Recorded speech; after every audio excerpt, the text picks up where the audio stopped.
सावन सोमवार व्रत कथा। सावन सोमवार की यह है व्रत कथा, जरूर पढ़े, पूरी होगी मनचाही मुराद। सावन सोमवार की व्रत कथा।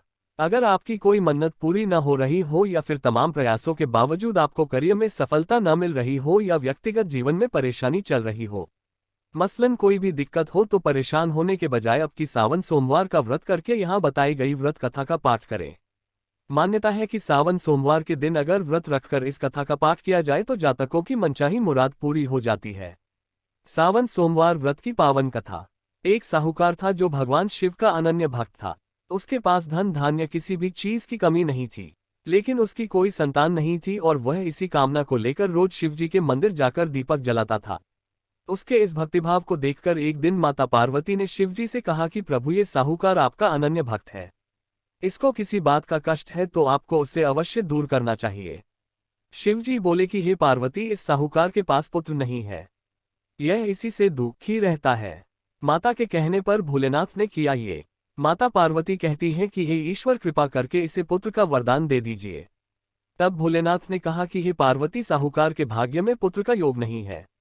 ऐसे में अगर इसे पुत्र प्राप्ति का वरदान मिल भी गया तो वह केवल 12 वर्ष की आयु तक ही जीवित रहेगा। ये सुनने के बाद भी माता पार्वती ने कहा कि हे प्रभु, आपको इस साहूकार को पुत्र का वर देना ही होगा, अन्यथा भक्त क्यों आपकी सेवा पूजा करेंगे। माता के बार बार कहने से भोलेनाथ ने साहूकार को पुत्र का वरदान दिया, लेकिन ये भी कहा कि वह केवल 12 वर्ष तक ही जीवित रहेगा। पुत्र की केवल 12 वर्ष की ही आयु सीमा। साहूकार यह सारी बातें सुन रहा था, इसलिए उसे न तो खुशी हुई और न ही दुख। वह पहले की ही तरह भोलेनाथ की पूजा अर्चना करता रहा। उधर सेठानी गर्भवती हुई और 9वें महीने उसे सुंदर से बालक की प्राप्ति हुई। परिवार में खूब हर्षोल्लास मनाया गया, लेकिन साहूकार पहले ही की तरह रहा और उसने बालक की 12 वर्ष की आयु का जिक्र किसी से भी नहीं किया। तब विवाह के बजाय बालक को भेजा काशी। जब बालक 11 वर्ष की आयु हो गई तो एक दिन साहूकार की सेठानी ने बालक के विवाह के लिए कहा, तो साहूकार ने कहा कि वह अभी बालक को पढ़ने के लिए काशी जी भेजेगा। इसके बाद उसने बालक के मामा जी को बुलाया और कहा कि इसे काशी पढ़ने के लिए ले जाओ और रास्ते में जिस भी स्थान पर रुकना वहां यज्ञ करते और ब्राह्मणों को भोजन कराते हुए आगे बढ़ना। उन्होंने भी इसी तरह करते हुए जा रहे थे कि रास्ते में एक राजकुमारी का विवाह था। जिससे उसका विवाह होना था वह एक आंख से काना था। तो उसके पिता ने जब अति सुंदर साहूकार के बेटे को देखा तो उनके मन में आया कि क्यों न इसे ही घोड़ी पर बिठाकर शादी के सारे कार्य संपन्न करा लिए जाएं। तो उन्होंने मामा से बात की और कहा कि इसके बदले में वह अथाह धन देंगे, तो वह भी राजी हो गए। साहूकार के बेटे का विवाह। इसके बाद साहूकार का बेटा विवाह की बेदी पर बैठा और जब विवाह कार्य संपन्न हो गए तो जाने से पहले उसने राजकुमारी की चुंदरी के पल्ले पर लिखा कि तेरा विवाह तो मेरे साथ हुआ, लेकिन जिस राजकुमार के साथ भेजेंगे वह तो एक आंख का काना है।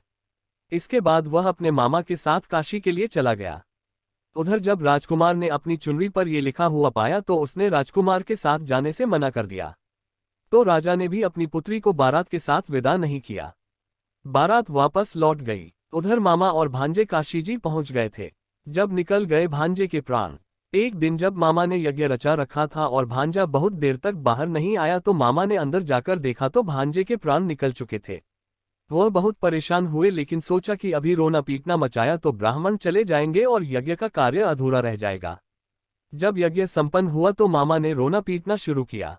उसी समय शिव पार्वती उधर से जा रहे थे तो माता पार्वती ने शिवजी से पूछा, हे प्रभु, ये कौन रो रहा है।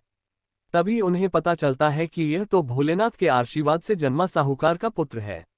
मां पार्वती के कहने पर भोले ने दिया जीवन दान। तब माता पार्वती कहती हैं कि हे स्वामी, इसे जीवित कर दे, अन्यथा रोते रोते इसके माता पिता के प्राण निकल जाएंगे। तब भोलेनाथ ने कहा कि हे पार्वती, इसकी आयु इतनी ही थी सो वह भोग चुका। लेकिन मां के बार बार आग्रह करने पर भोलेनाथ ने उसे जीवित कर दिया। लड़का ओम नमः शिवाय करते हुए जी उठा और मामा भांजे दोनों ने ईश्वर को धन्यवाद दिया और अपनी नगरी की ओर लौटे। रास्ते में वही नगर पड़ा और राजकुमारी ने उन्हें पहचान लिया। तब राजा ने राजकुमारी को साहूकार के बेटे के साथ बहुत सारे धन धान्य के साथ विदा किया। और ऐसी हुई शिव शंभू की कृपा। उधर साहूकार और उसकी पत्नी छत पर बैठे थे। उन्होंने ये प्रण कर रखा था कि यदि उनका पुत्र सकुशल न लौटा तो वह छत से कूदकर अपने प्राण त्याग देंगे। तभी लड़के के मामा ने आकर साहूकार के बेटे और बहू के आने का समाचार सुनाया, लेकिन वे नहीं माने तो मामा ने शपथ पूर्वक कहा। तब तो दोनों को विश्वास हो गया और दोनों ने अपने बेटे बहू का स्वागत किया।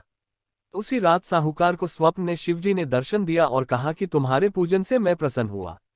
इसी प्रकार जो भी व्यक्ति इस कथा को पढ़ेगा या सुनेगा उसके समस्त दुख दूर हो जाएंगे और मनोवांछित सभी कामनाओं की पूर्ति होगी।